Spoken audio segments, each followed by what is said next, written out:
நம்முடைய துன்பத்திலிருந்தும் வேதனையிலிருந்தும் கலக்கத்திலிருந்தும் விடுதலையாக இறைவன் நமக்கு கொடுக்கின்ற இறை வார்த்தை ரோமையர் 10ஆம் அதிகாரம் 9ஆம் இறை வார்த்தை.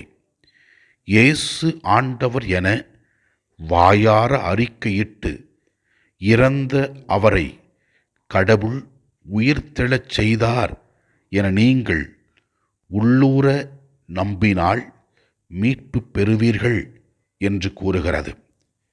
இயேசு ஆண்டவரை உயிர்த்தெழச் செய்த இறைவன் நம்மையும் நம்முடைய வாழ்க்கையில் இருக்கிற கஷ்டங்களிலிருந்தும் வேதனைகளிலிருந்தும் துன்பங்களிலிருந்தும் நோய்களிலிருந்தும் விடுதலையாக்க வல்லமையான கடவுளாக இருக்கின்றார் என்று இந்த இறை வார்த்தைகளை நாம் சொல்லி ஜெபிப்போம்.